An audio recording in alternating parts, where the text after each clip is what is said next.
So you're thinking, who inspired him to get into the film business? And the truth of it is, I never wanted to be in the film business because I wanted to be this guy. That is Jimmy Page from Led Zeppelin. I wanted to be a guitar player in a band. I wanted to have that guitar, and I desperately wanted to have that hair. As you know, I did not become the guitar player in Led Zeppelin, but I do remember writing in my diary when I was about 16, I want to be Jimmy Page. And we'll find out something about that in a minute. So what happened was, instead, I went to university for 4 years and I studied to be an architect. I could not get a job, so I spent 6 months working as a cab driver. I spent 6 months drawing safety diagrams for oil platforms in the North Sea. And then, in my pursuit to become Jimmy Page, I went to Paris and I played my guitar on the subway for 3 months. Realizing I was not breaking through into showbiz, I returned to London and I got a job as a messenger boy at a punk record label. And here begins our first lesson, which is called Don't Be a Stiff. And here we are at Stiff Records in 1978. That's me at the foreground. As you can see, I still had a little bit of hair. But there's 3 interesting people in this picture.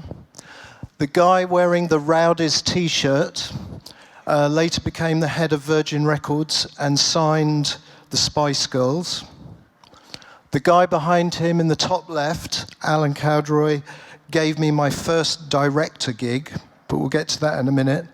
But the most important person in this picture is the guy in black. His name is Dave Robinson. He's from Ireland, and he started his career as Jimi Hendrix's guitar roadie. He then worked for Van Morrison on the road and went on to discover Nick Lowe and Elvis Costello and involved himself in an extraordinary hype, which I don't have the time to tell you today, but was so extraordinary that at least 2 attempts have been made to make a film about 6 weeks in his career. A quite extraordinary man, very tough to deal with. And 2 years after this photo was taken, I was now working as the press officer for this record label, which means I would ring up the music papers and try and get press for the artists on my label. One Thursday, actually, I'll go back a little bit. Dave was very clever because he realized that the groups we had on our label, and this is the late 70s, if we released a record, it had to be released around the world simultaneously to avoid people bootlegging the records. So a record would come out in Denmark, France, Germany, Australia, New Zealand, Greece, Spain, and if we were lucky in America as well, all on the same day. And of course, you could not send your group or your artist to all these places. So he started making short films for these artists, which of course we now know as music videos. This is 4 years before MTV started. And he realized that those videos were costing so much money, a way to save money was to do it in-house. And he would be the director. And as we know now, directors need producers. So one Thursday lunchtime, he calls me into his office and he says, "We're going to be making videos full time and you're going to be my producer." And I'm like, wow, I'm going to be a film producer. That's pretty cool. I wonder how long that's going to take. So you'll start on Monday morning. So this afternoon, Thursday, and tomorrow, Friday, wrap up all your business to do with press. And on Monday morning, you're going to be my film producer. And we're shooting on Monday morning at 8 o'clock on Camden High Street in London. And I'm like, wow, Monday morning, I'm going to be a film producer. How fucking cool is that? So I turn up at 8 o'clock on Monday morning, and there's a double-decker bus. There's the band, who happen to be Madness. And I'm like, hi, I'm the film producer. and some guy comes running over to me. He says, "You're the film producer? Can I have the film stock, please?" What's that? I had no idea what film stock was. So luckily, the cameraman, Jeff Baines, had a roll of 16mm film in the trunk of his car. He started shooting that while I frantically raced into the centre of London and bought my first package of film stock. So very quickly I started learning what being a producer was about, and here's one of the Madness videos I produced. This is the Our House video, which eventually got played all over the world. I went and found this location. I got the wardrobe for the band. I was also the art director. I found myself doing craft service. I didn't, people need to have water and coffees and cakes and whatnot, so I would do that. And I was making it up as I went along. I had no idea how this happened. Here's another shot of the same video. You can see Chrissy Boy on the right is playing my £50 guitar that I bought, because their guitars were on the road. So there's my Les Paul copy. Unfortunately, I never got to be Jimmy Page, but Chrissy Boy did. So back here into this small room, this is the main office of Stiff Records as it was on the time. And here's the outside of that store, and this is the Damned standing outside. And as you can see, it's quite a small office. Now, this is where we get to the important part of this story. One day, at the beginning of my career, I was just the messenger boy, right? There was nobody further down on the totem pole than me. Everybody in the office was out of the office, so I was answering the phones and sitting around, and I decided to tidy up. There was a bunch of stuff on the floor. There was a pile of old T-shirts over here. In the shop window, I mean, it was just garbage everywhere. So I started tidying up. The door opens, and an 18-year-old American boy walked in, whose name was Scott. "Hi," he says, "I want to go to the Ian Dury show tonight, but I can't get a ticket."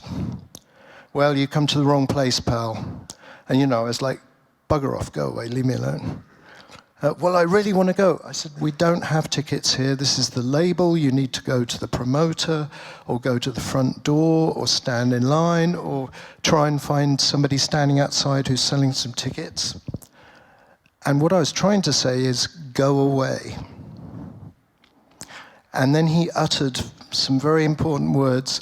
"Well, I'm actually a student from New York City, and I'm a temp at a radio station in New York. Do you think I could have some stickers?"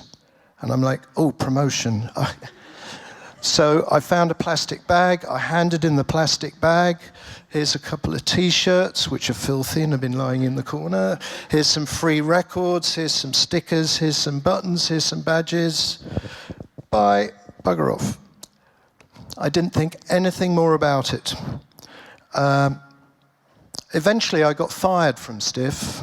My boss fired me one day, took him to court, made a bit of money. Then I went to work for Polygram for 3 years, worked with Tears for Fears and a whole bunch of other wonderful bands, and then made my way to America and started directing. I founded a company with 5 other people called Propaganda Films, and I'm very busy. One day the phone rings. "Hi, I work for a record company in New York. I'd like you to direct this video for me." So we go and make this video. Then we make another video, and another video, and another video. And I suppose I did 15 or 20 videos for this guy.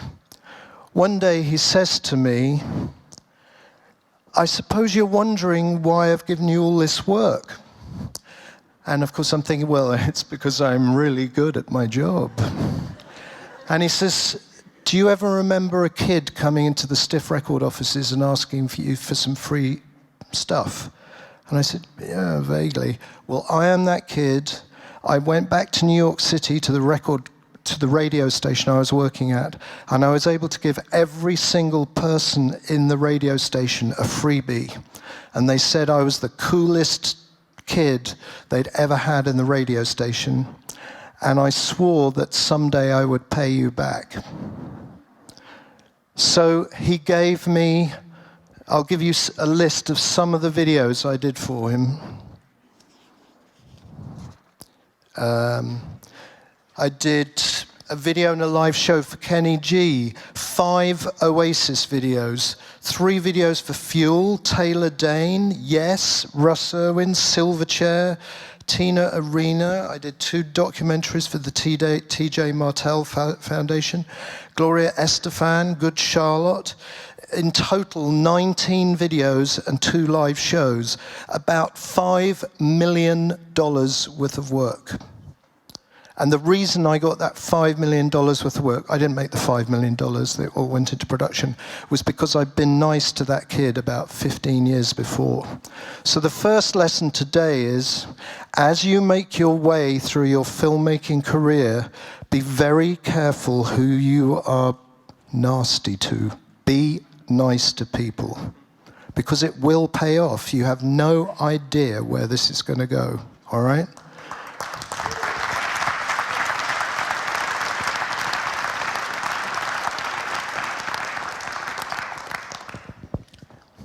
Our next lesson is called The Impossible is Possible. Making films is about dreaming, right? You know, we dream about doing stuff. I have a vision, people say, at least that's what they're supposed to say. I don't think I've ever said that, but until now. You know, I have a vision, you know, this is going to happen, this is going to happen. Well, for many of us, it's really important to have a vision about what we want to do with our lives, right? So I had a vision that I wanted to be this guy. Remember that guy? And I had that 50-pound guitar, and I wanted to be Jimmy frickin' Page. Well, quite obviously, that's never going to happen. Well, while I was still at Stiff, my boss, Robbo, who you remember, said, we're going to be making a video for Robert Plant. And I thought, well, Robert Plant's not even on our label. But Robert Plant, Zeppelin had broken up, John Bonham had died. Robert Plant is making a solo record, and he decided that he loved the Madness videos that Robbo made so much that he wanted Robbo to make him a video. Not Robert Plant's best decision, I have to say, but anyway. On the day of the shoot, Robert Plant's guitar player did not show up. So Dave sent me home to buy my guitar, and I am in the Robert Plant video. That's me on the table. So there am I with my 50-pound guitar. There is the golden god himself, Robert Plant. And halfway through miming this solo, which I have to confess was not very good, but I didn't get the licks. I'm standing there and I'm going, if that's Robert Plant, I'm Jimmy Page. So the point of this story is the impossible, the absolute impossible came true for 1 minute in my life. Not in the way that I'd imagined it, but my instruction to you is that it's okay to dream. Your dreams will come true, perhaps not quite the way you wanted, but if you really, really want something to happen, it will happen, all right? Be confident. It can happen, unbelievably. So if you think, one day I'm going to make a big, important movie, it might not be Top Gun, but it might be important to somebody, a lot of people, somewhere in the world. So go forth, dream, and the impossible may, in fact, happen.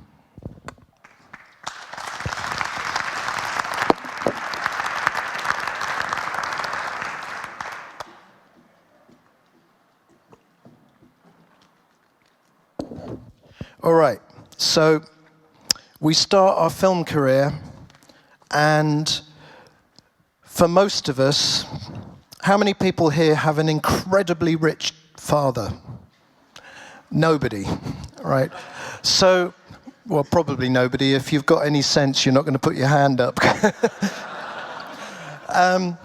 So this means that somebody else is going to be paying for the work you're going to do. So one day the phone will ring and they say, we want you to come up with a solution to this problem.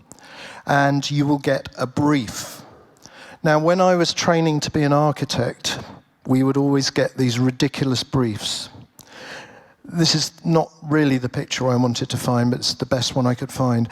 It always seemed what would happen while I was at university. On Monday afternoon, we would get our brief, and we would have all week to design our building, and we would have to deliver it the following Monday morning. And we would complain to our lecturer because it seemed that every brief we were given is, here is your piece of land, those trees cannot be moved, the piece of land is on a hill, it's triangular, and the planning restrictions are that you can only build 2 stories high, and we want a medical facility designed by next Monday morning. And we go, why can't we have a flat piece of land, nice square corners, no planning restrictions, and we'll come up with these fabulous designs. And our lecturer, who I didn't really like very much, said something which was very true. He said, well, I could give you that, but firstly, that's never going to happen in your life. There's always going to be something you have to design around. And secondly, by having a piece of land which has got all kinds of restrictions, that will inspire you to come up with a great solution. All right? So every time you get asked to come up with an idea for a shoot, every time if you're a camera person, you are told you're going to shoot in this black hole, but you've got to make it look like a sunny day in California. You're, this is never going to happen. Well, the point is, this is your inspiration. The things you have to jump over, the things that are in the way that are annoying you will become your inspiration, all right? It's going to happen on just about every job that you do. And if you find a job where everything is easy, you better work really hard, because otherwise it's probably going to turn out to be pretty lame, all right? So it's okay to get a difficult brief. This will be your inspiration. This is a very important one, this one. Who got the power? Right. Once again, you are going to have a client. If you're making a music video, that client will likely be the band's manager. It could be the person at the record label. It could be one of the people in the group. It could be somebody else. If it's a commercial, you will have a bunch of people at the agency. You will have the client. If you're making a film, a movie for a studio, there will be the executive in charge of production who wants to bust your balls about how much money you're spending. It could be the guy who owns the studio. It could be any one of these people. But the important thing is to identify which of these criminals is going to be wanting to break your legs, all right? And I'm going to give you a couple of examples of how this can turn out good and how it can turn out bad. I was plagued with doing a video for Tesla, and my buddy Vance, who's sitting right here, I think might have been the DP on that one, right? So I'd never met the band. The illusion about making music videos is that you get to hang out with stars all the time. Well, very often you don't meet them till the morning of the shoot. And then when they leave, and you never see them again.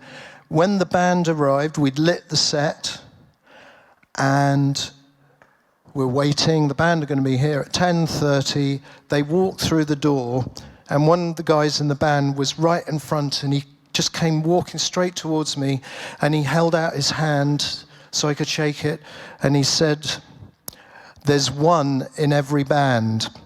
I'm that guy. And Frank was the guy. If Frank didn't like it, we weren't doing it. So very quickly I knew that if I kept Frank happy, everybody would be happy. All right? I was very lucky on that job. Instantly I knew who I had to please. So I'm going to tell you 2 nightmare stories now, based around this location. I found this yesterday on Google Maps. My advice for you is to never shoot anything in Southport, North Carolina. So, back in the 80s and 90s, there was, every time a movie got released, there would be a song on the soundtrack which needed a music video.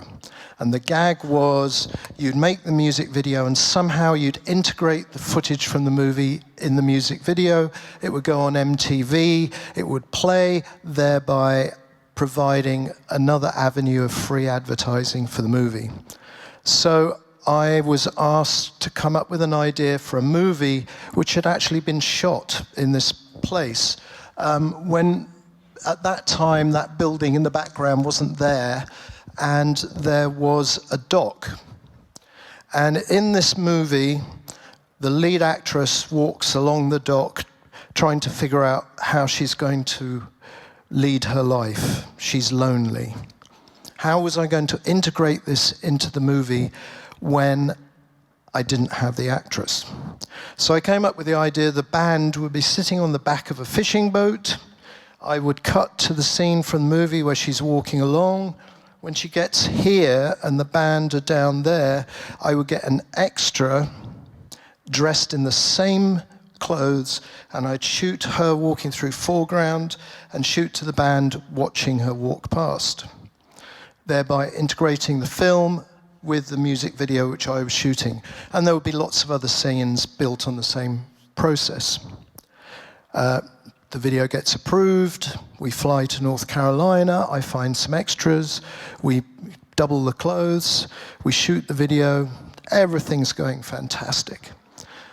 Interestingly, the record company person is very receptive, the band are very helpful. There's nobody in the band who seems to be this Frank person who has to be obeyed. We cut the video together, I send the cut to the label send it to the record company. Thumbs up, go ahead, the video is complete, finish it off. We are finishing it off, I'm within an hour of finishing the video in the final online session, and the phone rings. You need to stop what you're doing. The video is not complete. We have shown the video to the actress last night, and her husband, who's also a very famous actor, doesn't like the video and he wants to recut it. And it's like, he's not in the fucking movie. He's not only not in the movie, he's not even signed to that film studio. The actress's husband decided he didn't like the video, so the person at the film company folded, the person at the record company folded, the person who managed the band folded, and now suddenly they are passing the power to this actor on, I presume, the assumption that later on in his career he'd do a movie for the studio. So suddenly the power is sucked away from me. So, of course, to this day I've still never met him, so how was I to know he was in control? But this is what can happen. About a year later, the phone rings again, and can you make a music video for a new band whose name is Shooter, and their song is called Life's a Bitch. The chorus is Life's a bitch and then you die. All right? And I think Vance shot this one as well. So, the video, the song is on a Dawson's Creek album, and we want you to go to North Carolina. We want you to shoot a music video. We do not, underline not, want to intercut the movie, the footage from Dawson's Creek with your footage. But we want you to use a Dawson's Creek location. Okay, I can wrap my brain around that. So I write an idea. The band are at the school in Dawson's Creek, and they're very naughty, and they get sent into detention. The band are in detention, and it's also graduation day, so the band break out, they dash onto the stage, they kick people off the stage, they play the song, and before the cops arrive, they run away. All right? You know, they're punks, they're angry, it's going to be fantastic. Everybody loves it. Get on the plane, go to North Carolina. So I pack my bag. I'm leaving at 7 o'clock in the morning. My bag's packed. I'm just going to sit down and watch the news. So I sit down and watch the news, and the news is terrible. There's been a shooting in Columbine in Colorado, and dozens of children have been murdered. Life's a bitch, and then you die. Shooter. So I ring my executive producer and I say, have you seen the news? Do you think this is a problem? I'll call you back. She calls me back. Get on the plane, we'll tell you what to do when you arrive. So I arrive in North Carolina and they say, change the concept. Do not shoot in the school. Fair enough. But you can use any other Dawson's Creek location. So we contact the Dawson's Creek location guy, and I said, tell me all the locations in this TV show. He tells me all the locations, and there's a big house which is owned by one of the families.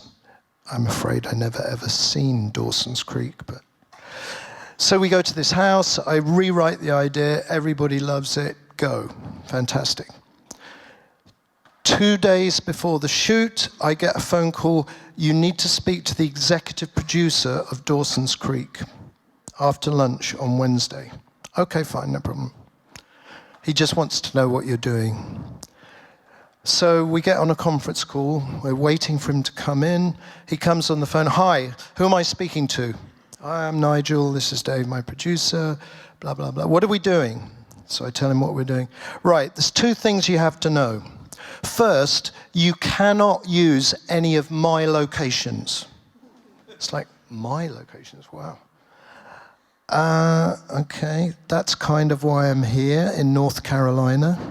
I don't care. You cannot use, I repeat, cannot use any of my locations. Oh, and by the way, you absolutely cannot cut any of my footage with your music video. And I'm going, wow, this guy's got an attitude, but fair enough.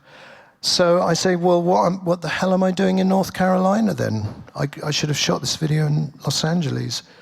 Well, I don't care. And I said, well, I shot this video here a year ago on at Southport. Can I use that? I think that's been in your show. Yes, Southport, we hated that. But, you know, do whatever you want to do, but do not use any of my locations. And I said, fine, well, we need to go and check that location because we have to file a permit in 2 hours' time and it's an hour and a half's drive away. Okay, then, bye, click. So we race down to Southport. We figure out a new idea on the spot. We figure we can shoot it, which is when the rain starts. 3 days later, the rain is still pouring down. I think there was 12 inches of rain in 3 days. This part of North Carolina is like Hurricane Alley. We shoot the video on Monday morning because now the sun has come out. I have changed the idea. It's now looking a bastardization of itself. And we figure it out. We cut it together. I race back to LA, cut the video together. This guy sees the video. He seizes the footage back from me. He hates the video. He cuts it. And what does he do? He intercuts the footage of the band that we shot with his TV show. And it's still up on YouTube now, and it looks like crap. So The point of this story is that there's always somebody who has an axe to grind on your job. Try and find out who that person is and try and keep him or her happy. Because if you can keep them happy, it's going to make your life easier. I know, certainly as myself as a director, you're supposed to have this vision and you push on and you don't care. But you know what? Somebody's going to come in and mess with you. So try and find out who that person is and deal with them. Locations. One thing I've always found is I've very rarely got a chance to build a set. Vance and Linda and I the other day were talking to Jan, who's a fantastically successful scene designer and set decorator and production designer, and he's built these enormous sets for Fast and Furious and all the rest of it. I've never had a chance to build a set like that. I always have to use a real location. So my advice is, if you're looking for a location, you'll never find the location you want, but perhaps that location, because it's a real life place, has things inside it that will inspire you. Why is there a door there? Well, you know what? Maybe that door can be open and you can throw some light through it. Why is there this cupboard here? Well, you know what? Perhaps that cupboard would be useful for the reveal of something. So actually, a real life location can actually very often be better than the location you had imagined. I also tell, when I'm going to a new place, I say to my location scout, show me every location you've got which looks like this. And even if the first place I found works, I make a point of going to see all the others, because I can guarantee you that when you're on the shoot and your client is sitting right beside you, she is going to say, is this the best place you could find? And if you say, yeah, I went and looked at 20 locations and this is the best, they go, okay. And I know that I've been to see those 20 locations, and I find it very difficult to lie, so I don't have to bullshit them. And it's surprising how often when they seem to be whining, if you say, yeah, I've seen all those locations, they go, okay, fair enough. Now, whoops. Do we know what this shot is from? Which movie is this from? Anybody? There's Full Metal Jacket, very good. Which I believe is actually playing in one of the theatres right now for this. Now, for those of you who don't know, Full Metal Jacket is about this guy's private joker, played by Matthew Modine, who goes through boot camp somewhere in the middle of America. He passes out and he goes to Vietnam. Voila, Vietnam. Is that Vietnam? No, it's a gasworks outside London. The entire movie was shot in the British Isles. Full Metal Jacket has the first 40 minutes, by the way, if you've never seen it, with Lee Ermey playing the gunnery sergeant or whatever he is just amazing. It's a great movie on its own. And then they go to Vietnam. This is not Vietnam. You are 20 minutes drive away from Buckingham Palace. All right? You see those palm trees? Well, obviously they're palm trees which look a bit sad because of the Agent Orange and all the battle that's going on. No, they're sad because they're 6,000 miles away from any place with some sun in it. They've been, stuck in the ground. I went to Vietnam on a cycling holiday about 20 years after I saw this film. It doesn't look anything like Full Metal Jacket, but the point is, the movie was made. As a viewer, when I saw it, I bought into the whole thing. Wow, that's what Vietnam looks like? That's amazing. Vietnam does not look like Full Metal Jacket, which is, I've lost my specs now. What have I done with them? Thank you. Welcome to my life. I could tell you a dirty joke about reading glasses, but I won't. So, here's what happens when you work a lot. You get to go to fantastic places. So that, for instance, I have shot in London and tried to make it look like Canada. I've shot Toronto to make it look like London. I've shot in London to make it look like the Catskill Mountains in America. I've shot Barcelona to try and make it look like Los Angeles. I've shot Spain pretending I was in Arizona. I've shot Vancouver to make it look like Florida and Miami. Here's a picture of Vancouver. Does that look like Miami? No. I've shot twice in Brazil trying to make it look like New York City. The first time I went to Brazil, I was doing a commercial for some soft drink, and we're looking down the street, and it's the closest thing that we can find to Manhattan. And I'm looking, it's like, it doesn't look like Manhattan at all. What the hell am I going to do? We put some signs up, and yeah, maybe, whatever. And then I realized that the thing which can convince our audience that it looks like Manhattan is if I have a yellow cab, all right? So we find $500 in the budget. We give it to the art director. He finds an old Chevy. We paint it yellow.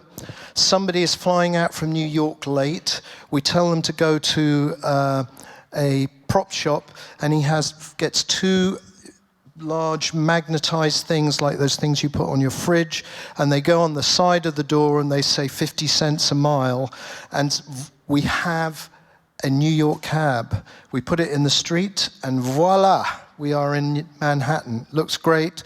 The change is told. We've flown across the oceans. We are now in Manhattan. At the end of the job, somebody says, what do we do with the yellow cab, which cost us $500? $500. So we say, well, let's give it to the art director.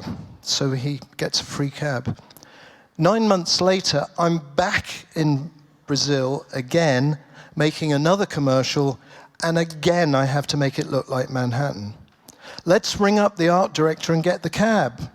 So he shows up with the cab, and he wants $2,000 to rent it to us. I said, no, he's going to give it to us for free. One very important thing, it's very easy to find a cab and put it in the street and change locations, but when you go to these places and you are trying to make it look like somewhere else, you always need extras or actors. For the second commercial when I was in Brazil, that commercial was for something for the Hispanic market. If you've never done a commercial, I'll tell you this, you do casting sessions, you whittle that casting session down to your favorites, and then 2 days before the commercial, you have a pre-production meeting, and all the heavyweight people from the commercial agency are there. And if you are in Rio de Janeiro, there's always somebody who's left behind at the head office. And you show them your selects of who you want to play this role, who's going to play this role, and perhaps there's 3 or 4 choices, and they say, we want that guy or that lady. The person who was in, I think he was in Houston, on our call, is looking at these faces, and he's going, they suck. This is not the spot I had in mind. I'm selling this to the Hispanic market in America. The faces, the structure of the faces is wrong. They are not Hispanic faces. Believe me, this is not going to sell my product. And my response is, well, what the fuck am I doing in Rio then? Because everybody in that part of Brazil has a different shaped face. They are a lot of the people have a European heritage, so their faces feel differently.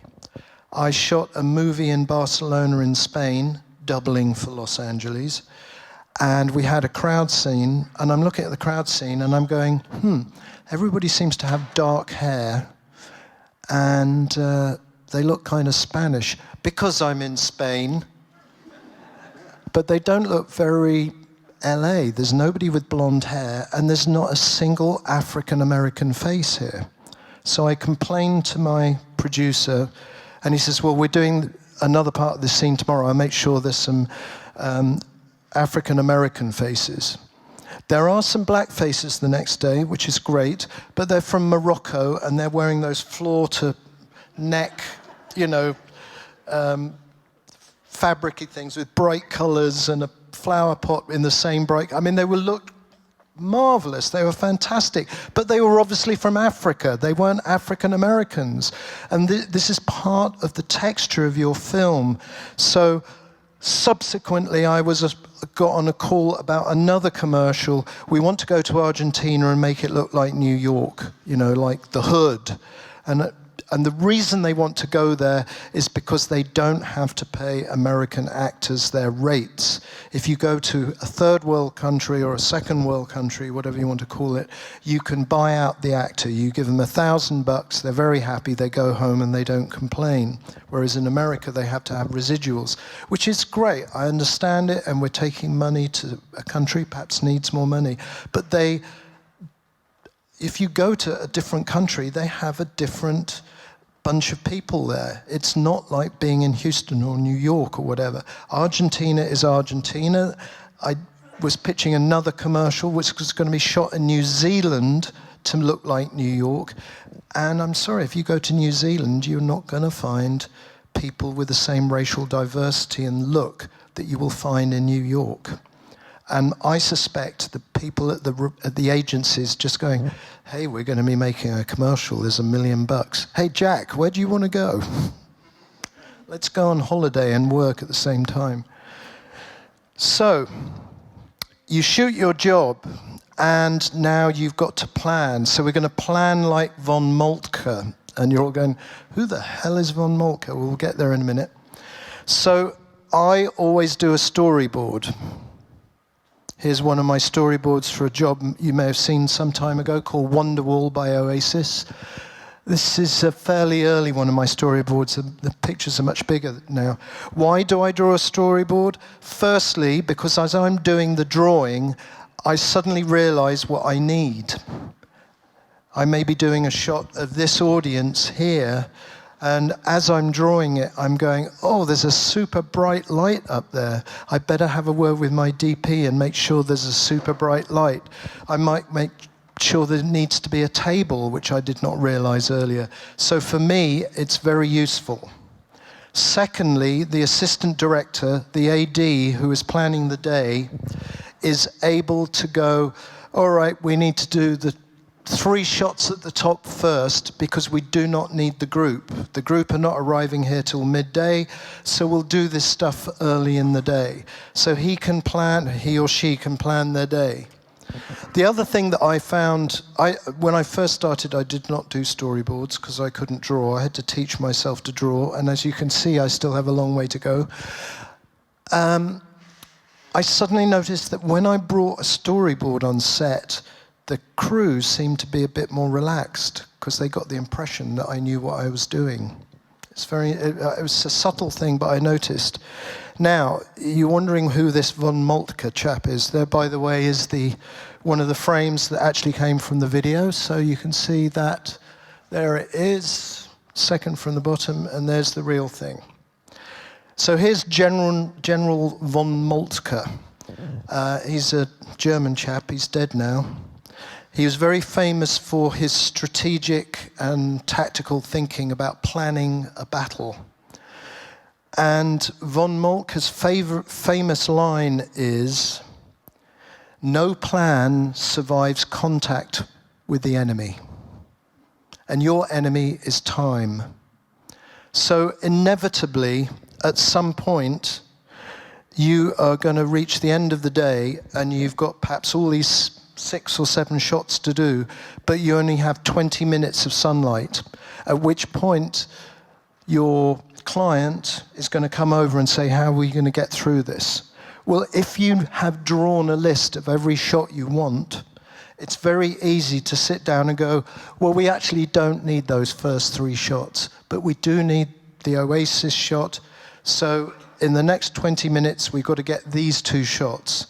And so having a plan, which has come up against the enemy, which is time, you're able to make a very quick decision about how you're going to get out of this pickle that you've put yourself into. So planning, I know, is very difficult. I hate planning for a shoot because I'm the director and this is very confusing for me. But it does help, all right? So it's worth learning how to do that. Right, physics. If you're an artistic person, you don't want to mess with physics, do you? It's all very boring. It's taken me 25 or 30 years of shooting to understand the difference between daylight and tungsten. You know, oh yeah, it's 5600 because it's daylight. What are they talking about? Well, you know, now I understand a bit more about it. You should understand, if you're going on a set, the difference between a 20mm lens and an 85mm lens, and how it works, and what aperture means and whatnot. It sounds all very technical, and I know, by the way, as you leave, you'll see all those very expensive bits of glass out there. If you want to work on a film set, you need to know how that shit works. End. All right? It's very important. In the early days when I was shooting film, I had to learn how long those big round things lasted before another thing had to go on the top. If I was shooting 16mm, it was 11 minutes. So it was very useful to know that, how much time that lasted before it ran out. It's boring stuff, but if you want to get these jobs done, that's really crucial that you understand the technical stuff that makes this job work. Right.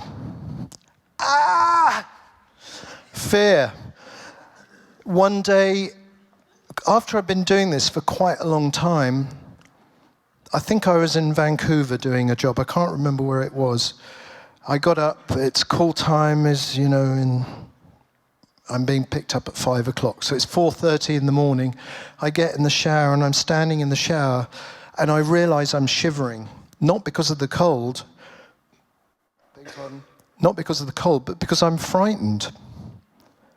I'm terrified. I suddenly realize I've got people flying up from Los Angeles to come to watch. Somebody's coming from New York. Somebody's coming from the UK. There are people flying from all parts of the globe to come to my set in 45 minutes' time, and they're all going to be watching what I'm doing. And suddenly, I mean, I've been doing this for 15 or 20 years by this point, and I'm like, holy crap, I'm terrified. And I'm like, what am I going to do? I've never had a panic attack like this in my life. And then suddenly I had this moment of clarity. If these people who are flying around the world to come to a set, when I say my set, it sounds a bit selfish, but a set on which I am working and on which I am in control, if they are flying all this distance, then they obviously have confidence in me.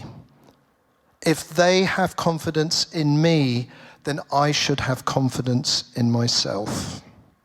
All right? They've bought the bullet. They've figured out that I can do this, though I know that I can't. But they don't need to see my fear. So please remember, every time you go on set, whatever you do, it doesn't matter if you're the lowliest PA looking for coffee, you know, and there's the biggest movie star in the world shouting at you, you know you can do this. That's why you're here, all right? You wouldn't have got this far. Even if you're the lowest coffee carrier on the crew, the reason you got this far is because somebody believed in you. So please believe in yourself. Look in front of the mirror in the morning and go, I can do this. That's all it takes, all right? Because you can. And I can tell, I know that you want to do it because you're here listening to me blather on. So good for you. So,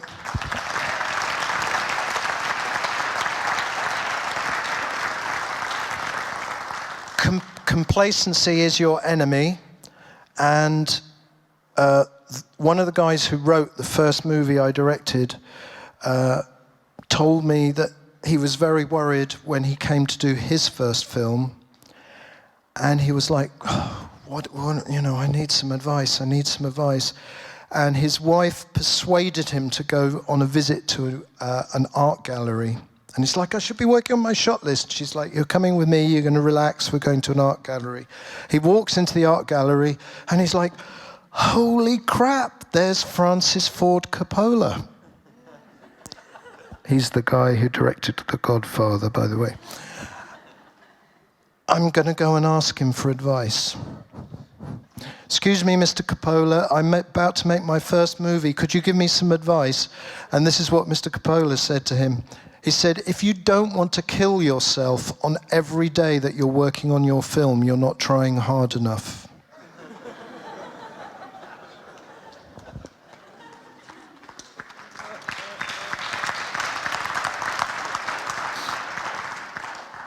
All right, we've got to the set. Here's something that I'm going to put money on. They never tell you in film school. Working on a film set is dangerous. All right? There's huge metal things flying through the air. There are lights which are powered directly by a dirty great generator that would blow your socks off.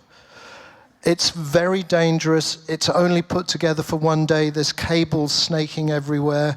Oh, darling, but it's so glamorous. Look over there. There's that sexy movie star I've always liked, blah, blah, blah. It's a fucking dangerous place. You could get killed on a film set. All right? So I always try and remember to have a safety meeting in the morning where everybody comes around and I say, please look out. Please be safe, all right? It's not like a factory where there are special lanes where if you walk down this road here, you're not going to be anywhere close to the molten white metal that will fry you in a moment. It's not like that. I was working on a commercial in Toronto with kids, so I knelt down very close to be close to the children so I could talk to them, and the camera's up here. It was a 35mm camera with a dirty great zoom lens, and on front of the zoom lens was a matte box, and then attached to the top of the camera is something else, and blah, blah, blah. And I'm talking to these kids to try and, so I can communicate with them. I don't have children, so I'm not used to doing this. This is frightening. And suddenly there's a click, and a thud, and this camera and all its gear and the 35mm mag and all the rest of it sinks itself into the grass beside me, and if I'd been 1.5 inches to my left, it would have broken my shoulder. If I'd been 6 inches to my left, it would have gone onto my very unprotected head. Could have killed me. And everybody said, oh my God, I'm so sorry, I'm so sorry. It's like, okay, I walked away. Has anybody ever seen the Britney Spears Oops, I Did It Again video? Right. The scene which is looking down on Britney, the camera is over her head like this, everything's great, it's on a crane, she's looking up, the matte box on the front of the camera fell off and hit her in the head. It's all over the web, everybody knows about it, I'm not telling you anything you don't already know. And she went into shock. And we put her in the trailer.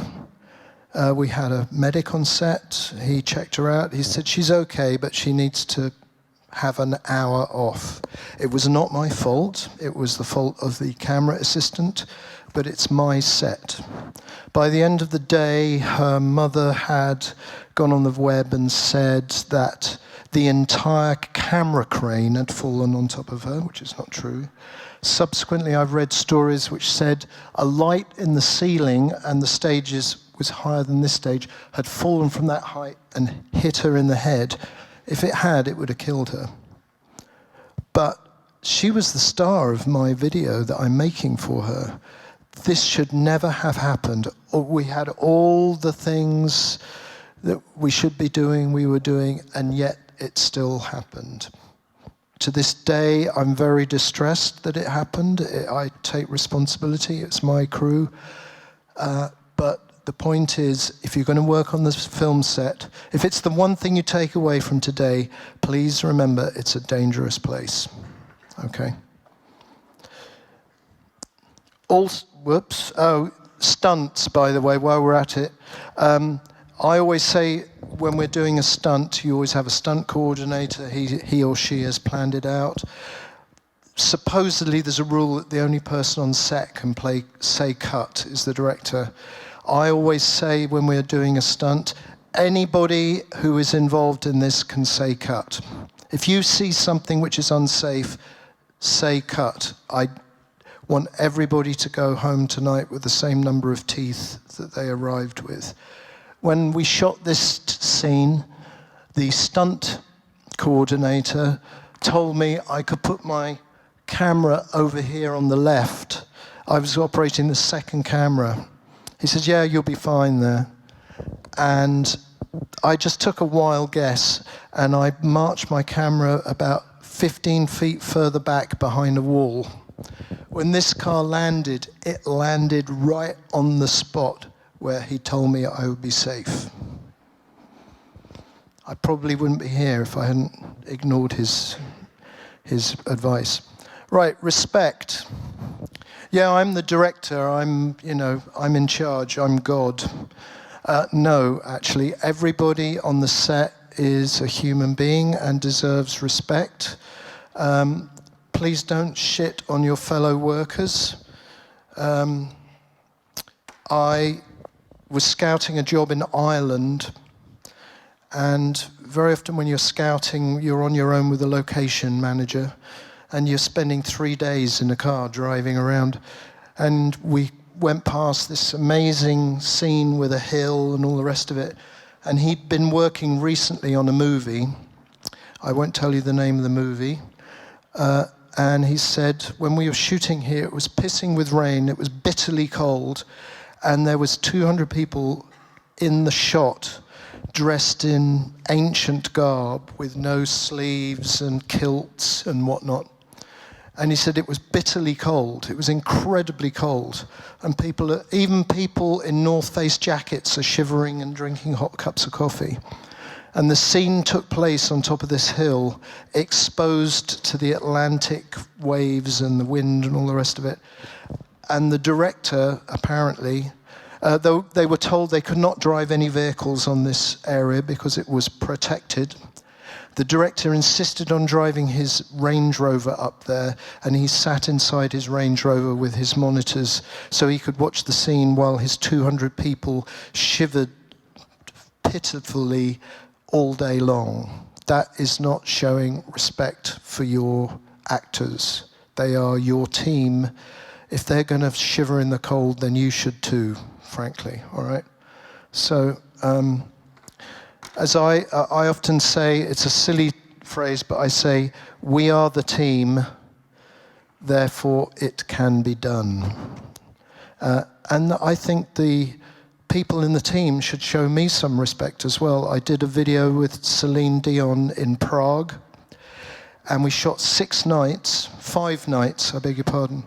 And on the final night, Celine said, I need to leave in 15 minutes. I'm flying out of here to go to another show. And I'm shooting down this incredibly long corridor. The shot is ready. I'm ready to go. And then in the background, the gaffer appears carrying 2 lights. And I'm like, Jack, hurry up, will you? Celine's got to get on a plane. And he stops right beside Celine, and she's standing there. And he goes, I got 2 speeds, Gov. If you don't like this one, you're certainly not going to like the other one. It's like, I mean, if you could just walk out the way, we can progress, Celine can get on her plane, and we can all go home. I've never worked with that gaffer again.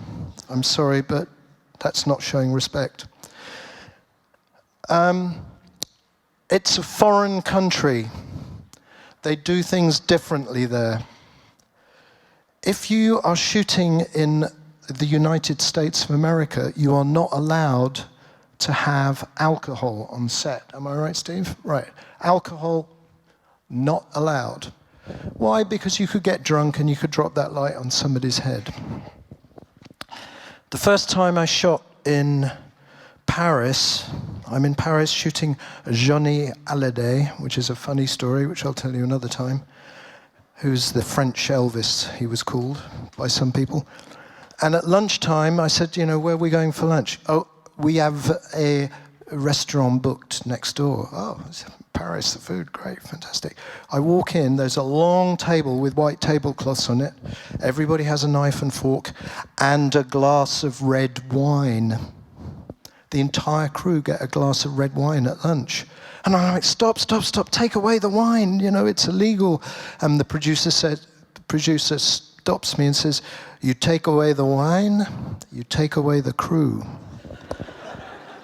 In France, I think it's part of their union agreement that every member of the crew gets a glass of red wine at lunch. In England, in Britain, at lunchtime, you can lay on the most fabulous banquet in the world, and it's like, hey lads, it's 1 o'clock, let's go down the pub. And they all leave, and they all go off to the pub, but they come back on time. So in every country, there's a different rule. Every time, I've been very lucky, I've traveled to 52 countries in my life.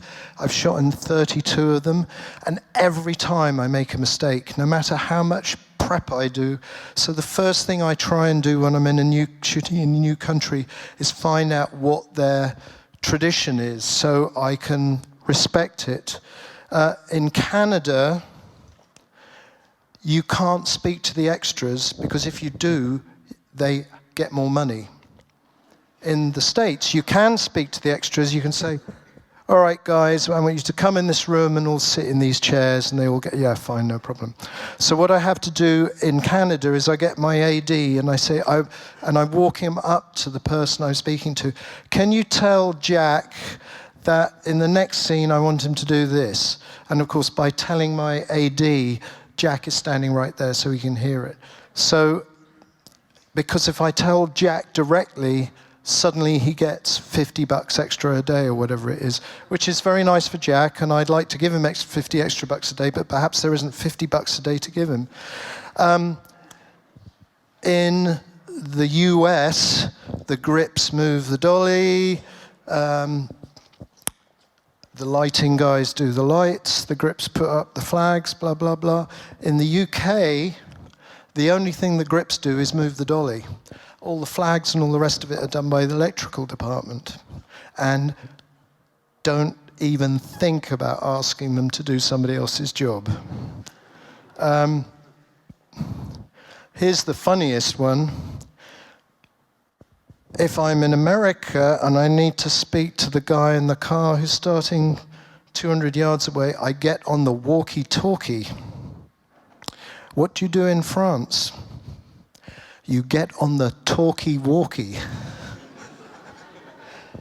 And finally, I was doing a commercial in Malaysia, and I showed up at 5 o'clock in the morning for breakfast, and it was all noodles and green peppers, and it's like, that's not breakfast. But luckily, on the way to work, we'd driven past a Dunkin' Donuts. So I helped the guy who's helping me out, driving me around. I said, can we go back to that Dunkin' Donuts? So we got in the car and we drove a mile down the road, and it was closed. And he said, well, of course it's closed. Nobody in Malaysia has coffee and donuts till 4 in the afternoon. Crazy. Failure and success. Everybody thinks their career path is going to go like this, and I'm not doing a Nazi salute. This is a graph. All right? Everybody thinks their career will start here and go up there. No. Everybody has some kind of failure, all right? Your graph, if you're lucky, will go like this. So it will get better, but you're going to have times where you do stuff which works out really badly. I had a moment in my career which was turning out very badly. It was very depressing. And it was not going well, and I thought I'd blown it. Actually, I didn't think I'd blown it. I thought life had blown it for me. And then I got a call to go to New York for a job to meet the artist. I'll use that term lightly. And I had to go and meet the artist to see if I was suitable for doing the job. And I was going to meet him in the afternoon, and so in the morning I had nothing to do. And I noticed across the street was an exhibition of Frank Lloyd Wright, who's a famous American architect. And seeing as I've been to architecture school, I thought, well, perhaps I could learn something. And the thing I learned was that Frank Lloyd Wright is arguably the most extraordinary American architect of all time. He was enormously successful earlier in his career. Then he decided to seduce and elope with his client's wife. Not a very smart move. He moved to Paris for 2 years. He came back. They moved into a big house. He was still being very successful. He came home one day and found out, I think this is right, that his butler had gone on a rampage with an axe and killed everybody in his house. I mean, just this bizarre stuff happened. And by the time he was in his 40s, he'd fallen completely off the map. When he was 60, he designed this house called Falling Water, which is the quintessential Frank Lloyd Wright house, and his career was back on track. And I came out and I'm thinking, all right, I'm just going through that fallow 20-year period after all the people in my house have been murdered. So I just need to come up with that other house. And that's the way it goes. Look at anybody and they have something which does not work out too well. You only have to watch 1941 by Steven Spielberg to know that that happens to everybody. I also, one time, did something and it turned out very, very badly. So I went home and I knew I'd made some stuff which people really liked and which people felt had been a success. So in a bit of extreme navel gazing, I went through every job that I'd shot up until that point, marking the things that I thought were successful and the things which I thought had been failures. And what I discovered, to my amazement, was the things which were mostly successes were the things where the client had just sat there and scrolled through their phone for 3 days. They just let me get on with my job. What I learned from that is people hire me from what I feel in my gut. Sometimes somebody comes in to me from wardrobe. This is what she's going to wear in this scene. What do you think? And it's like, I don't fucking know what girls wear. Yeah, it looks great. The shoes feel a bit weird. All right, we'll change the shoes. I've learned to always go with my gut. And if I have to have an argument with a client, I just say, I'm just very open about it. My gut tells me this is wrong, and that's what you're paying me for.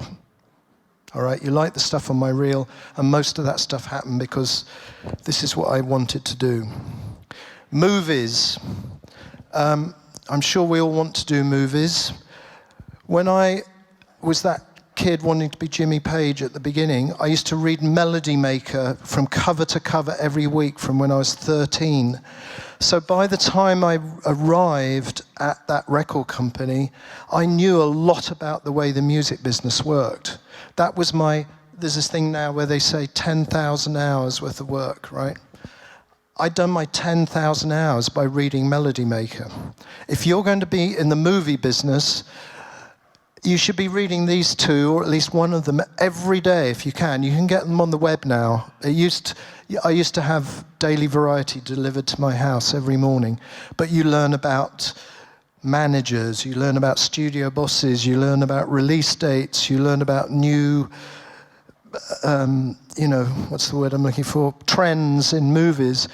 If you read these two papers or your equivalent every day or every week, eventually you have done some form of film school. And I'd argue a film school that's never taught. You will find out about how important that studio boss is in your life, even if you're the third grip on the crew, all right? Do your homework. Sorry, I got ahead of myself now. By the way, if you're one of these people in this audience, and I'm not recognizing anybody yet who's worked on a big movie and all the rest of it, what the hell are you doing in my class? Because you know more about it than me. So acting class. I started out doing music videos. So when I needed to shoot the guitar player, it was fairly easy for me to talk to him. I mean, when you got Slash, I did 5 videos with Guns N' Roses, you don't tell Slash how to play his guitar, because he's Slash, all right? You just let him do his thing. Stand over there, you know, play. Sometimes it's like a bit more energy or whatever it is, but it's very simple to tell him how to do his job. When suddenly one day you find yourself presented with an actor, I'm like, all right, in this scene I want you to look angry. And this is what an actor does when you tell him that. He goes, angry, eh? And he goes over to his scene, he's just asked me to be angry, and the other guy goes... So I realized that we were both speaking a language which we seemed to be familiar with, but he was not understanding what I had to say. Why can't I communicate with this person? So I put my heart in my mouth, or is it the other way around? And I went to an acting class, and I became an actor. Didn't mean I was an actor, but I did scenes with another actor, and our acting teacher said, right, don't tell him to be angry. Don't act angry. Just pretend that somebody's stolen your laptop, but you're having this conversation. And an actor loves it when you give them an as if. Do this scene as if a car has just run over your cat. Do this scene as if you've just won $10,000. She would tell me, all right, your line is, hello, my name is Nigel. Now do it, but in the middle I want you to say, I hate you. Hello, I hate you, my name is Nigel. All right, do it, but this time say, I love you. Hello, I love you, my name is Nigel. It doesn't matter how hard you try, just inserting I love you or I hate you in that line completely changes the way you do it. So a couple of times I was working with actors who weren't very good actors, and I'd get them to do it with the I love you or I hate you, whichever was most appropriate for the scene. And she gave me the tools to change their performance, which is very often what you need to do, because very often an actor will come in and they've rehearsed it so hard because they want to be so good that they do it the same every time. And often you're disappointed because they don't give you the performance that they did when they were in casting. So even if they're the simplest tools, if you are a director, I insist that you go and at least sit in an acting class, but even better, act in an acting class. It doesn't matter how bad you are, because you will learn what it's like for them. And if they are in your film, you need to have them trust you. They need to feel safe, all right? And they'll feel safe if they feel you know what you're doing. So they're like a small, fluffy animal in your hand. Be respectful of them, all right? Here's two stories I have about acting. I went to see Remains of the Day with Anthony Hopkins. Fantastic film, Anthony Hopkins and Emma Thompson, about English life, and he plays the part of a butler in pre-war England. And one of the backstories is that he's working with his father, and and these very important people are coming to the house, and he has to look after them. And as they arrive at the house, his father dies. And there's an incredibly, for me, powerful scene where he's I can't remember the details, but he's going about his business as the butler, and he's told that his father has died. And he goes, I know. But even though he's very English and very repressed, and I'm very English and very repressed, I know all about that. And that scene moved me so much, and I wanted to know how he got to that place.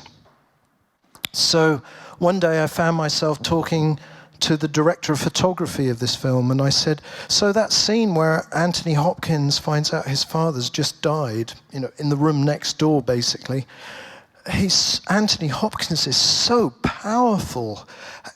can you tell me what he was doing to prepare for that scene? And Tony Pierce Robertson, I don't know, I can't remember. I haven't got a bloody clue. Oh, yeah, actually, I do remember. I'll tell you what he was doing. He was playing cards with the grips. He was playing poker. Okay, Anthony, we're ready for you walk in. Anthony Hopkins. All right, I'm ready. And he does it. I mean, just knocks the seat out of your pants because he's a fabulous actor. I did a movie with a female actress who shall remain nameless. In the scene, she is meeting the cop who's looking for the bad guy, and she has information in a coffee house. There is a cup of coffee in front of her, and she said, I do not want coffee, I want tea and a tea bag. So she's she's doing the whole scene like this with the frickin' tea bag. And I could not get her to change her performance. It was wooden, whatever I did, it was exactly the same. And I was very depressed. The movie did not do well, not because of that scene, but there's a whole bunch of other reasons. About a year later, over Christmas, a new movie came out, which had been directed by Tony Scott. Oh, she's in the movie. And she has to meet the good guy for coffee, and she has to give him information. It's virtually the same scene. And God knows she does exactly the same thing with a tea bag. And I'm at the back of the cinema, I'm going, yes! It was not me, it was her. So, you know, this is what happens in our lives. The back of your hand. I went to see what's his name? The Robert McKee story structure class, which I don't know if he does it anymore. He's probably getting up there. But if you can read Story by Robert McKee, it is the basic building blocks of how to write a great script. Anyway, he said, you need to know your story like the back of your hand. I did one movie which involved a boxer who goes off the tracks and starts killing women. And it happened very quickly, there was no money. Did I find out what boxers did? No. Did I find out what policemen did? No. And the movie's shit. It's incredibly boring. I then later was asked to do a film about a boy band. It's a sort of the Spinal Tap film of boy bands. And I decided that the manager, who was insane, was basically my old sparring partner and boss, Dave Robinson, who gave me my first gig. I studied him for 5 years because I worked for his company. So every time this character in this film had to do something, I just said to myself, what would Robbo do? Oh, right, I know exactly what happened.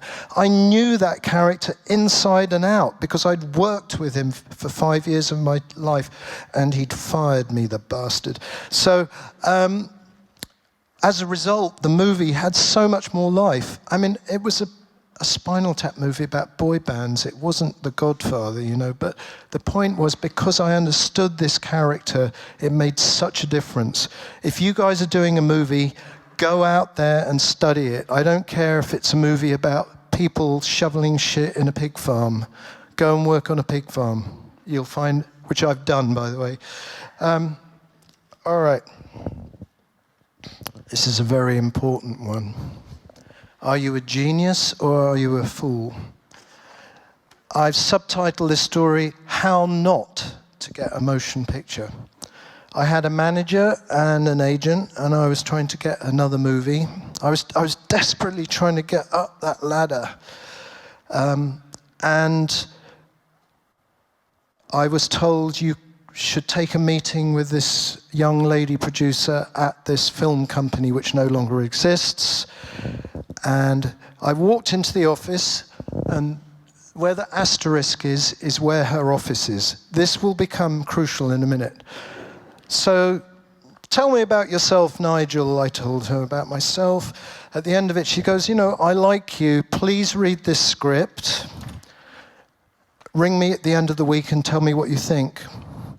So I read the script, I liked it. I thought it was really good. There was a couple of things I would have changed. She said, oh, good, I'm so glad you like it. What are you doing on Thursday? Why don't you come back into the office, and I want you to meet the Todd sisters, who were famous for producing the Austin Powers movies. And I'm like, wow, I've made it past the first hurdle. So I go in to have this meeting, and I meet the Todd sisters. Nice to meet you, nice to meet you. And we sit down around this nice big table. So Nigel, tell us what you think about the script. Oh, I love it. I think it's great. And the two characters and blah, blah, blah, blah, blah. Is there anything you'd change? Well, actually there is. So I get out my piece of paper. So, the first act works great. I think in the second act, you could trim this about a bit. The third act needs to do this because this character doesn't do this at the beginning and blah, blah, blah. And how would you do that, Nigel? Well, I'd like to have a crack at rejigging this second part of the movie. Oh, right. And, so I go through it all and tell them how I would improve their script. That was fantastic, Nigel. That was brilliant. We loved that. Thank you so much for coming in. We'll speak later. So I get into my car and I drive away, and I ring my manager, and she said, how did it go? I said, yeah, I think it went great. I was either a genius or a fool, but I'm seeing the thing going towards genius. She rings me back about 90 minutes later. Well, Nigel, you're a fool. I'm like, fuck. She said, when you walked into that office, the middle part had secretaries in it. Every one of these offices had a young executive in it. And each one of those executives in that office is trying to get a movie made. You have just told the young lady who's in that office why her movie is not going to work. And you've told her why it's not going to work in front of these two very successful film producers. I think that might have been the last meeting I ever took, actually, about a big movie. I'm still not entirely sure how this system is supposed to work. I did another a meeting at Disney about a sci-fi movie, and the two people I met with were very animated and excited. And is this like Star Wars, or is it Aliens? Well, I love the, and I'm now a bit nervous. It could be Star Wars, but I sort of love Aliens, the movie, because the starships are all fucked up a bit. Yeah, we love that. Oh yeah, well, so yeah, everything's kind of messy and whatnot. So are the people glamorous, or are they covered in dirt and oil?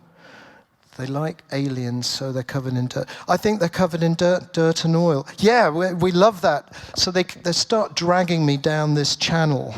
And I walked out, and apparently they did not like my pitch for the movie. But they had led me down that path. The moral of the story appears to be, tell them what they want to hear, you will get the job, and then you can change it. Personally, I don't understand how that works, but if you are pitching something, be aware. Try and have your antenna really up. And I could tell you a couple of other stories, but I don't want to bore you. I still don't get it. The Tim Roth rule. I was making this movie with a boxer, and the boxer's mean and nasty, and for whatever reason, obviously he's a psycho, and he goes out and he murders young women. And it's a serial killer movie. And to my surprise, they said Tim Roth is interested. At this point, it was fairly early in Tim Roth's career. He'd been Mr. Orange in Reservoir Dogs. He'd been in a fantastic movie called The Hit, playing Marvin. Yes, Mr. Smith, yeah. And he's like running around. He was brilliant. And I was like, fuck, I'm going to make Tim Roth. How cool is that? And he comes in, and I'm not a big guy, and he's like this high. So he's not threatening, and he's a lightweight. And I could not believe him as the part of the boxer. If I'd done my homework, they have bantamweight boxers, Nigel. They have tiny boxers. Not every boxer in the world is Muhammad Ali. They have little boxers. perhaps he would have been a great choice. But no, I decided I did not want to work with Tim Roth, and they gave me a real boxer who couldn't act, and the movie suffered as a result.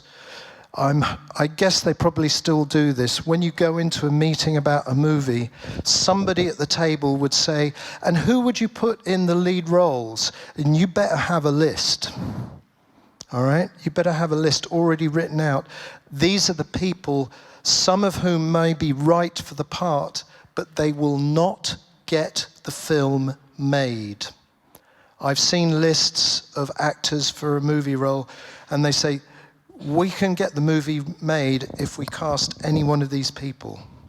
And you look at this list and you go, well, the only reason they're in that list is because they're male. They need a bloke to play that part. It has nothing to do with whether they're right for the part. So this is a very important part of the movie making process. I'm sorry, but it is. The great low-budget movie hack. I've never done a big-budget movie, so if you've worked on Top Gun or The Godfather and whatnot, thank you for coming, but I'm sure you're not learning anything from me. The first movie I did was produced by a wonderful gentleman who's no longer with us, who was subsequently, after he worked with me, became an Oscar winner, Steve Golan. And it was from a story I'd written myself, and good guy, bad guy, blah, blah, blah, blah. And we needed to have some drive-by scenes. So halfway through production, one day, one afternoon, they said, all right, we're doing the drive-bys. So I go out down the road with the director of photography, a camera assistant, the AD, and then there's a second AD lying in the back of the car with a walkie and the actor. And we do some drive-bys for like an hour and a half.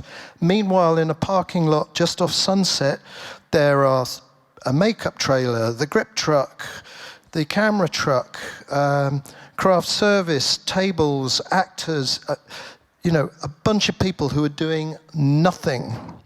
Eventually, a couple of movies later, I realized this was a waste of money. And by the time I got to my third film, I said, all right, I begged the producer to listen to me. Instead of doing 6 weeks crazy, let's do 5.5 weeks, and the money we save by not having the crew for the last 3 days, let's have 5 days of like 5 people so we can do all the shit like the drive-bys. Because we don't need that parking lot full of people all earning a shitload of money.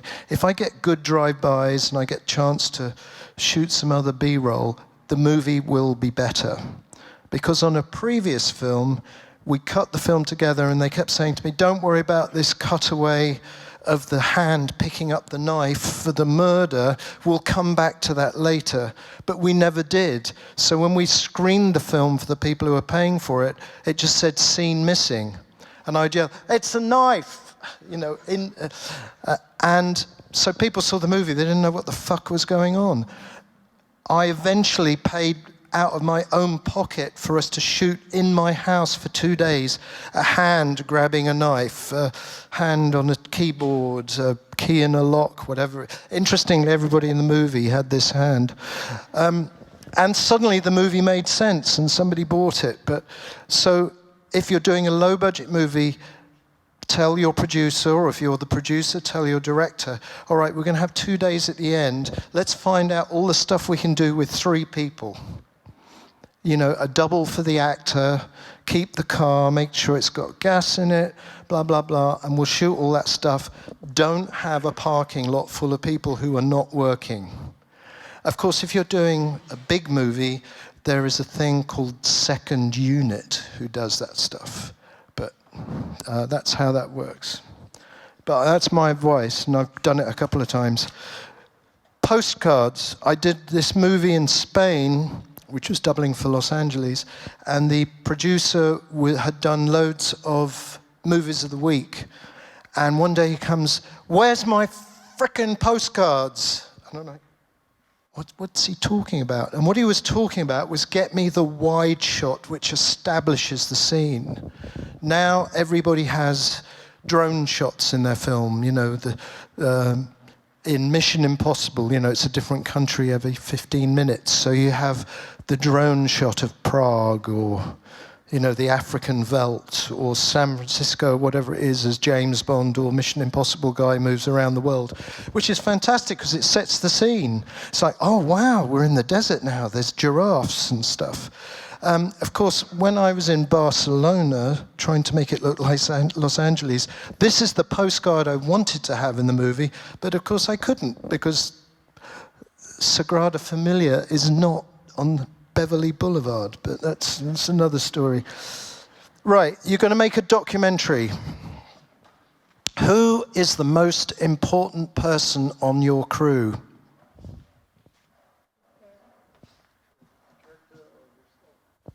This gentleman says the character or yourself. No. Who is the most person on the crew? The camera department. It's this guy or girl. If you have bad sound, no amount of pretty pictures are going to sex that up. All right? Yesterday, I went to see the documentary in the theatre, and it was about these guys who are pigeon fanciers in Beirut. Interesting concept. So they love their pigeons, and they're like talking in Arabic about, you know, how sexy their pigeons are. There's one scene where they take their box of pigeons down into a public place. There's a TV crew, and it was actually very moving. The guy says, here's the thing about pigeons. They come in different colors, different sizes, and nobody cares. If I let them out the box, they all take off and they fly away together.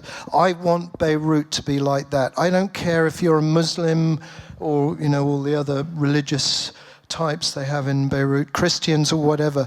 We need to take off and fly together. I hate this sectarianism. And they cut away a couple of times to somebody in the audience going like this, and the woman who was the interviewer. And the scene was really great. But if that sound had been crap, you can't butter it up. So getting that guy talking about that in the documentary was great. If you're sitting in a room with a person and you've been interviewing them for 2 weeks, and suddenly they say, well, actually, I haven't told you this before, but, you know, I've got cancer, or I'm gay, or whatever it is, you know, the revealing moment of the film, you can't say, you know what, the sound is not very good. Can we do that again? Well, no. It's just going to be awful. You can always cut away to a view of the house, the country, whatever it may be. You need that sound. This person is the most important person on your documentary. All right? And it might be you, so you better learn about how to record sound good now, please. In short, the B-roll is the A-roll, is what I'm saying. Everybody talks about B-roll, which is usually footage of the, you know, outside or whatnot. Well, B-roll will be your A-roll, because nobody wants to watch a documentary of somebody sitting in a chair talking for 2 hours. Here's my hint for documentary making. I made a documentary about my father-in-law, who's a Holocaust survivor. And I did all these interviews with him. It took 7 years to make this documentary. And I realize I'm getting towards the end, but I've got no idea how to stick it all together. So part of Robert McKee's story is that he says every decent movie that you've seen is 3 acts, 1, 2, 3. So I got all these interviews with Ben. I had found some other information. I shot some stuff. I decided to write what information I had about each scene on a Post-it, and then put it on the board as either Act 1, Act 2, or Act 3. And then I started moving them around, and suddenly, within the space of 20 minutes, I saw what I had, where the movie was going, and more importantly, I saw what I didn't have to stick it all together. Within 20 minutes, I'd sorted out 6 years of work and found a way to make it make sense. When you make your documentary, whatever it's about, in the case these pigeon fancies that I saw last night, there was also a lot of information about how Beirut is messed up, the government is corrupt, there was that horrible explosion that happened. I suspect that at some point the documentary maker said, you know what, we'll intersperse this story with a bit of religion, with a bit of corruption, and show what life is really like in Beirut. And it was a fully formed piece of documentary making. That's my tip for you guys. The David Lean rule. David Lean is dead, unfortunately. He's a fabulous film director of the old school. A Passage to India, Ryan's Daughter, Dr. Zhivago, Bridge on the River Kwai, Brief Encounter, and Lawrence of Arabia. Great films, if you like that kind of stuff. Before he became a film director, he edited 28 films. I think he worked as an editor for 10 or 11 years. So by the time he started directing, he really knew about the mechanics of making a film. If you are a director, if you are a producer, if you are a director of photography, if you are a script supervisor, in fact, anybody on a film crew needs to learn how to edit. I challenge you, if you've never edited anything, to go out with your cell phone and try and shoot a little scene, even if it's just the guys putting up the Christmas decorations in the square outside, and then try cutting it together. You'll either find out if you can shoot great stuff or not, but more importantly, you'll find out how difficult it is to cut together badly shot footage. So anybody in one of those positions of control in a film needs to learn how to edit, all right?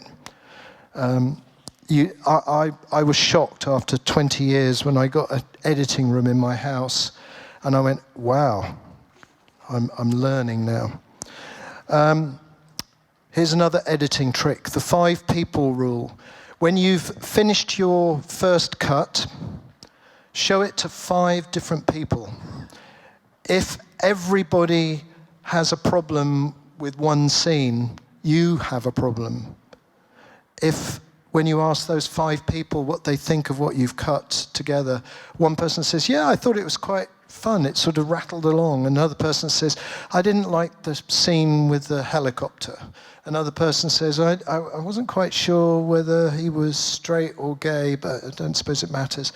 If they've all got different comments, then you can pick and choose what you'd like to sort out, because people are different and they like things differently.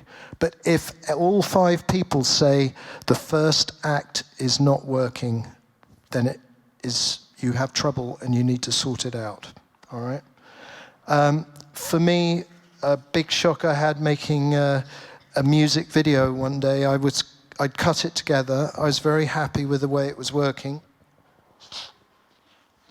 And I called the band in to watch the cut. And I've been working on this thing for a week, and the band sit down.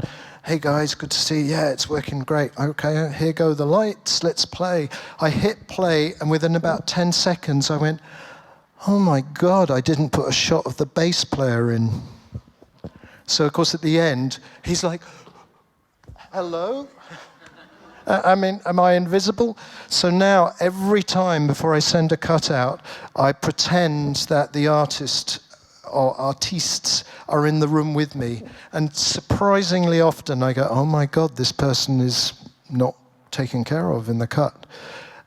So try and imagine your client is in the room with you before you send it out. The Ken Russell rule. Ken Russell is a Brit. He's no longer with us. He directed Tommy, the Who movie, Mahler, about the German composer, and Women in Love, amongst other movies. He started out his career at the BBC, and I went to a lecture by him, which was very enlightening, and I was interested to know how he'd started his career. And he started at the BBC on a show called Omnibus, which I remember because I'm very old in English. And he was starting to make these films about British composers. And in a side note, he was making a 40-minute film about Elgar, who's a famous British composer. And the producer of the show, who basically sat in his office in BBC Television Centre, said to him one day, "So, Ken, what are you shooting today?" He says, "Well, I'm shooting Elgar's going to be fiddling on the playing piano in his house." And the producer went, "Stop, stop, stop. Run that past me one more time." And he said, "Well, we're shooting Elgar playing the piano." And the producer said, "But Elgar is dead."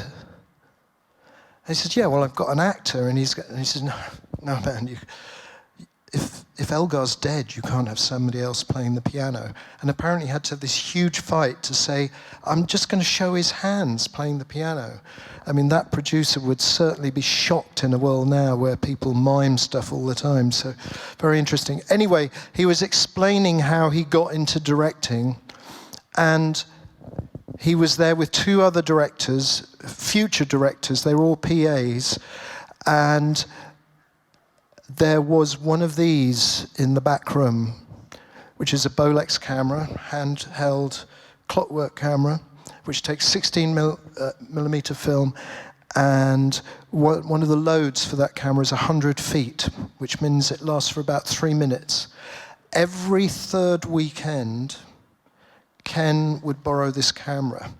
The reason every third weekend was because on one weekend it was the other guy, and the other weekend it was the other guy.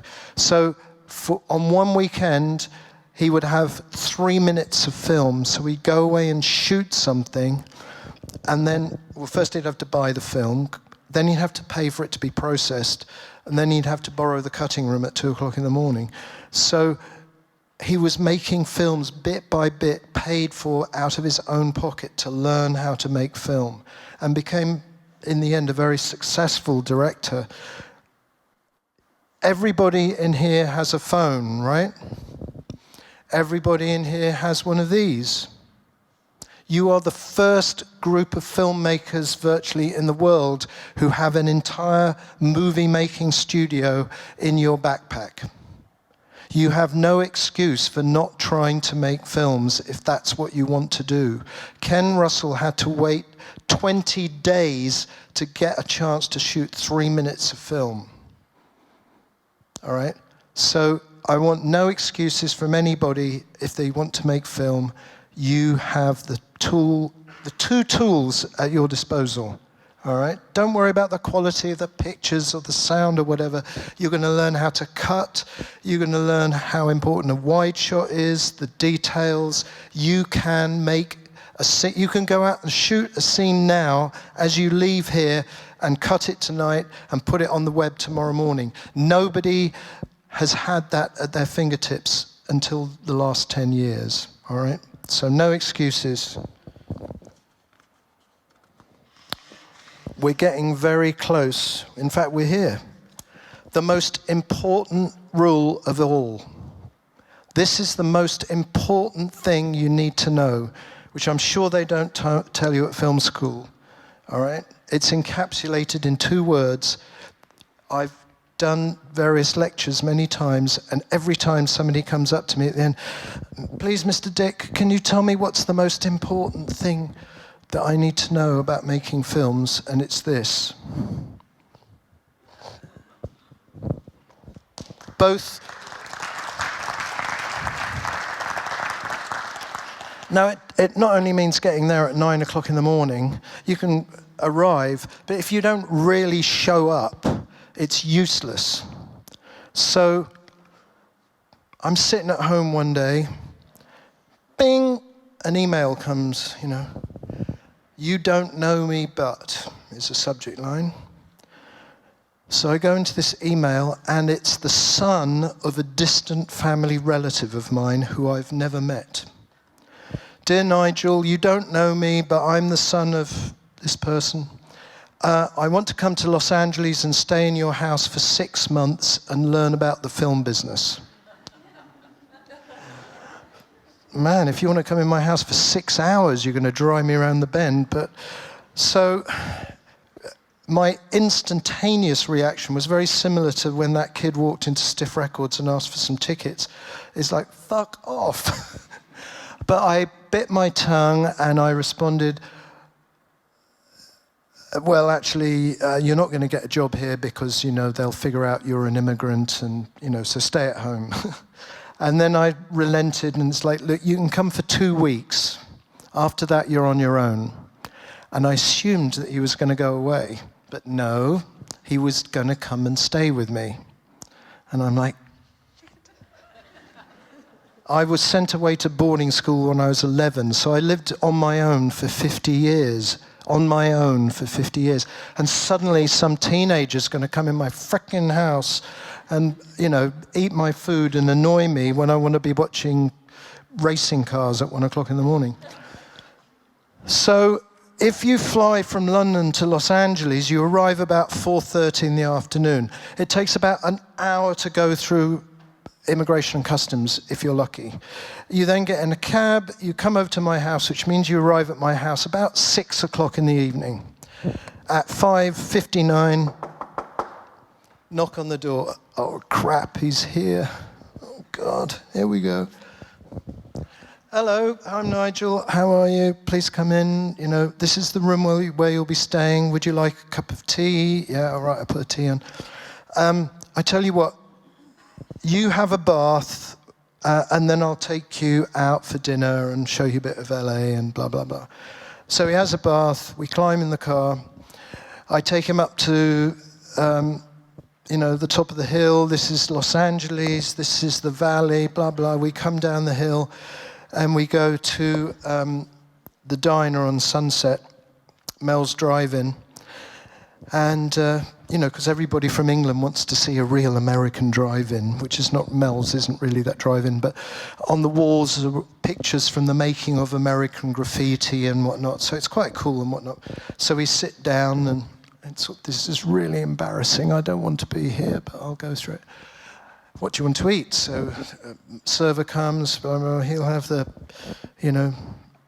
bacon omelette or whatever, and I'll have a tuna melt and Coca-Cola, and we start talking. Somebody walks in. Hello, Nigel, how are you? It's McG, who's quite a famous film director, and we used to be at the same production company. He's made the Charlie's Angels movies and whatnot. Hey, McG, how you doing? Nice to see you. This is the son of this distant family member of mine. He's come to Los Angeles to learn about the film business and is trying to get a job. McG says, great, nice to meet you. Come to my office at 9 o'clock tomorrow morning. I'll give you a job. And I'm like, I look at my watch. He hasn't been in Los Angeles for 2 hours. He's just been offered a job for a major production company with a sexy young film producer. He's off to the races, and I've already dealt with it. I've done it inside 2 hours. How great is this? This is brilliant. Whew.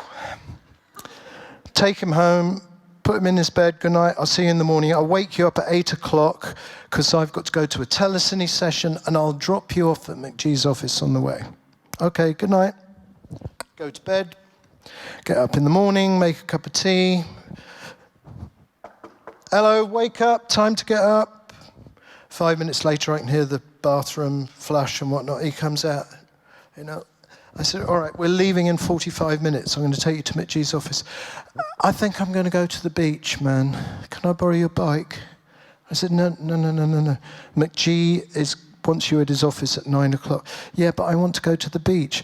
What the fuck? You've just flown 6,000 miles to learn about the film business. You've been offered a job by this very successful young director, and you want to go to the beach?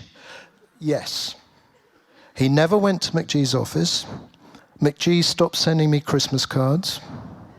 I sent McG a letter of apology to apologize for my distant relations' inappropriate attitude. He stayed with me for 2 weeks, Then I kicked him out of the house, which he was very resentful about. And he went to San Francisco, met a girl, and worked in a bar for 6 months. He doesn't talk to me anymore.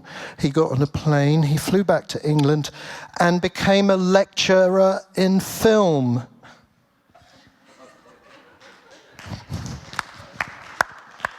Here's my show-up story.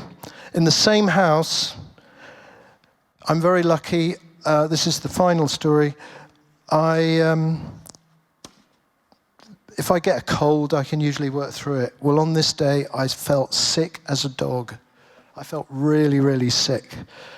And I did something I never do. I climbed into bed and decided to take a nap and try and get over it. Of course, while I was sleeping, I heard the phone ringing. I heard my answering machine kick in. It was a few years ago. I'm like, oh God, somebody's calling. I wonder what they're calling about. And I'm lying in bed trying to get better, and I'm thinking, it might be about a job. No, well, I'm sick. Fuck it. I'm gonna get better. On the other side of my brain is like, it could be about a job, Nigel. You might want to answer the phone.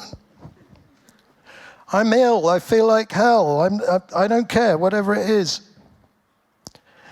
Are you absolutely sure about that? So I get up. Hi, Nigel. There's a band wants to meet you. They're playing on the so-and-so show at the CBS TV studios. Can you take a meeting with them at 5 o'clock? Okay. So I have a shower. I feel like crap. I go to the meeting. I walk in. I meet the band who've had one minor hit. I have now shot 19 videos for that band, who are quite successful. I just shot one for them a few weeks ago. I've been working with them for 20 years because I showed up.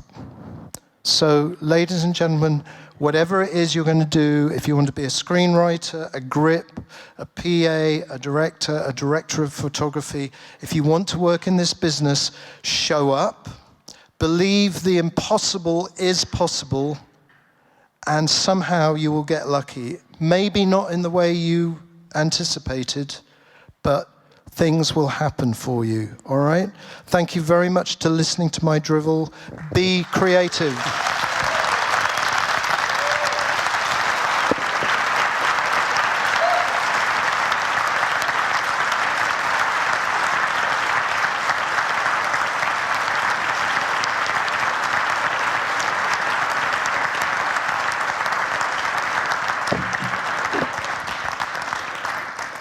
I've probably spoken far too long, but if you've got a question, I'm quite happy to answer it.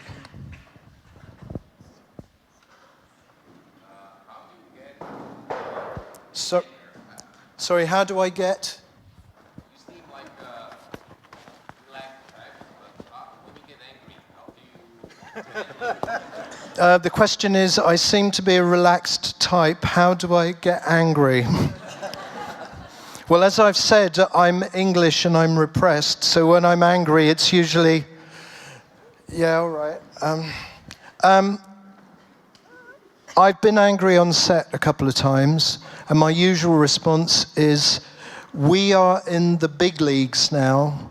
We need to figure this out. We must do this.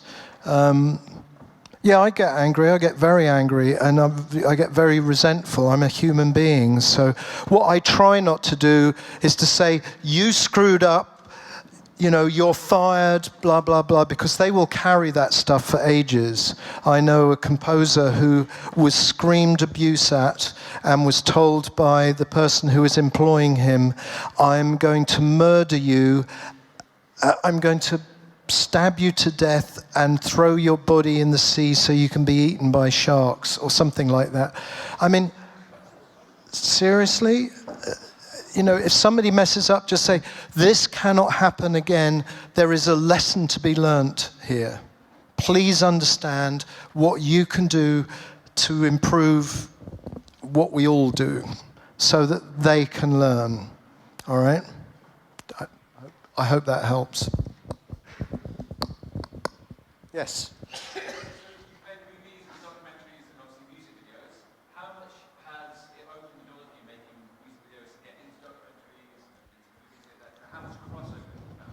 I've made movies, documentaries, and films. How much has making music videos helped me? Not at all, really. Most of the documentary stuff I've done, I paid for myself. That film I made about my father-in-law took 7 years. I paid for it myself, and it will never make its money back. In truth, the cold, hard truth is that I made 6 movies. 2 of them were fucking dreadful, 2 of them were okay, and 2 of them were probably quite good. But I did not have success making movies the way I would like. And that's okay. You know, I've had an extraordinary journey, which I think is the most important thing, and we cannot all be Steven Spielberg. So I'm certain that making music videos got me noticed, but I'm sure at the same time a lot of people went, yeah, he's a music video guy. So, I wanted to be Jimmy Page, remember? So doing this is like, this is great. You know, I'm not relaxed about it, but I'm realistic about it, if that helps. If you really want to be making movies, just get into the movie, start making movies now. And I didn't get into this business till I was in my 30s, so, all right. Yes? I'm sure you've been faced with your projects or an idea being rejected. How have you handled those situations? How do you handle it when you have an idea rejected?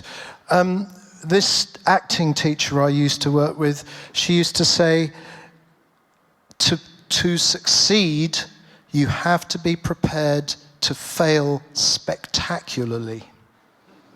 So even if I'm looking at my bank account and I'm starting to get worried and I really need a job, if I'm pitching an idea,